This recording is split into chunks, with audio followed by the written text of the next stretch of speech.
도시가스비 많이 걱정하실 것 같아요. 네네. 그래서 혹시 꿀팁 같은 정도 어떻게 하면은 도시가스 보일러비를 좀 줄일 수 있는지. 네, 보일러를 선정할 때 네네. 보일러 용량이 크면은 좋다고 생각하시는데 제가 생각하기에는 절대 그렇지 않습니다. 왜 그러냐면은 네네. 그 집의 평수에 맞게끔 보일러를 선정을 해야지만이 가장 효율적으로 사용할 수 있고 난방비를 줄일 수 있다고 생각합니다. 오히려 대용량이면 더 많이 사용할 수 있다. 약간 그렇게 설명해도 괜찮아요. 그렇죠. 온수 같은 경우는 난방이랑 다르게 난방은 비례제어가 돼서 불꽃이 작아지지만 온도에 도달할 때 되면 작아지지만은 네. 온수는 그렇지 않아요. 최대 맥시멀 최고로 가동이 됩니다. 그래서 온수 같은 경우는 물을 꼭 사용하실 때 네네. 온도 설정을 해서 사용하는 게 가장 현명합니다. 그럼 온도 설정, 저도 이제 컨트롤 같은 거는 네. 사실상 네. 온도 조절만 하지 온수 조절 같은 거는 어떻게 해야 되는지 좀 잘 모르시는 분들도 좀 있으실 것 같거든요. 네, 온수 같은 경우는 30도부터 60도까지 설정을 할 수 있어요. 네네. 사용 중에는 올릴 수가 없어요. 왜냐면 화상을 입을 수 있기 때문에. 네네. 그래서 본인이 샤워를 하러 들어갈 때는 꼭 그 온도를 맞춰서 네네. 보통 저희가 샤워할 때는 40도나 41도만 하더라도 요즘 날씨에도 충분하게 사용할 수 있고 네네. 수도꼭지를 최대한 밀고 온수 쪽으로 밀고서 사용하시는 게 가장 현명합니다. 물을 섞어 쓰지 않는 게 가장 효율적이라고 저는 말씀드리고 싶습니다. 또 그런 꿀팁이 있고. 네네. 난방 방식이 2014년도부터 바뀌었어요. 네네. 예전에는 다 온돌 난방 방식이었어요. 네네네. 그 온돌 난방 방식이다 보니까 방바닥에 있는 물의 온도, 배관에 있는 물의 온도로 네네. 하다 보니까 예전에는 보셨는지 모르겠지만 연세 드신 분들은 바닥에다 이불을 깔아놓고 보일러가 안 들어가게끔 네. 그렇게 하는 경우도 있기는 했었어요. 네네. 근데 현재는 지금은 다 실온 난방 방식이에요.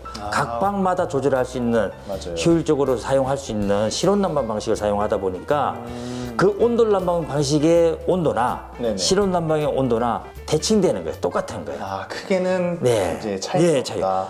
온돌 난방 방식의 최고가 85도라고 했잖아요. 네네. 그러면 실온 난방의 온도가 최고가 40도예요. 아. 그것이 대칭돼서 가기 때문에 그거는 별 차이 없다고 봅니다. 그래서 네. 저 같은 경우는 사람마다 느끼긴 다르지만은 연세를 드신 분들은 온돌 방식이 더 좋을 것이고 그쵸, 예전에 하던 예, 방식이 예. 있다 보니까. 그 다음에 젊으신 분들은 실온 난방 방식이 훨씬 더 좋다고 합니다. 리모델링 하고 하다 보니까 보일러만 교체를 하고 싶다 네. 했을 때 뭐 공사 방법이나 그런 부분이 또 따로 별도로 있을까요? 보통 보면 아파트나 네네. 단독주택이나 보일러 수명은 저한테 꼭 물어보는 게 있어요. 몇 년 사용합니까? 라고 물어봐요. 물어볼 때마다 저는 답이 잘 사용하시면 10년 이상 쓰시고요. 그렇죠. 그 다음에 잘 못 쓰면은 뭐 7년, 6년 보통 그런데 우리 지금 현재 다 각사들이 보일러를 수명을 7, 8년으로 보고 있어요. 기본 평균 수명을. 네네. 평균 수명을.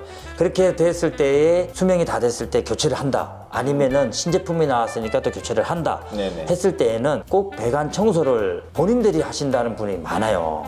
고객님들이 하시면은 안 좋은 게 왜 그러냐면은 그 배관에 공기층이 발생을 하게 되면은 방바닥에 있는 배관에 공기방울이 다니게 되면은 더 훨씬 더 효율이 떨어집니다. 방이 그쵸. 따뜻하지 않아요. 그쵸. 그래서 그런 거 배관을 세정할 때에는 꼭 전문가를 불러서 세정을 해주시고 말씀하셨던 것처럼 이제 배관에 대한 거는 전문가한테. 네 그렇습니다. 네.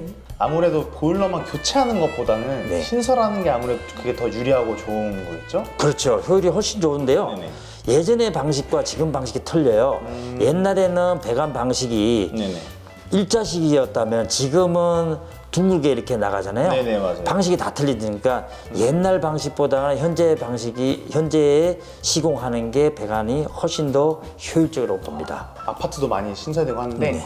아파트나 오피스텔 같은 데 보면은 실내에 이제 보일러실이 따로 구비되어 있잖아요. 네.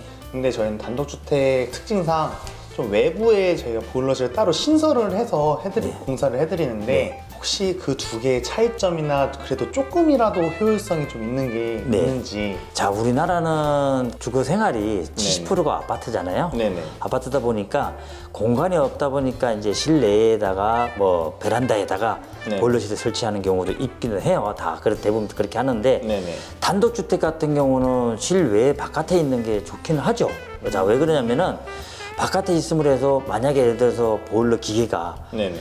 누수가 된다든지 했을 때도 별 문제가 안 생깁니다. 그런데 아파트 같은 경우는 또 실내에 있고 오피스텔 같은 경우는 더더욱이 이제 방이 있는데 바로 옆에 그 보일러실이 따로 이렇게 있잖아요. 네네네, 그러면 맞아요. 누설이 되고 누수가 되겠을 경우에는 밑에 층으로 물이 또 내려가서 원찮은 일이 생길 수 있습니다. 그쵸. 그래서 단독주택 같이 이렇게 바깥으로 있는 거는 저는 더 환영을 합니다. 아, 네. 좀 더 안전하고 네, 효율이 안전합니다. 조금이라도 더 있다. 네.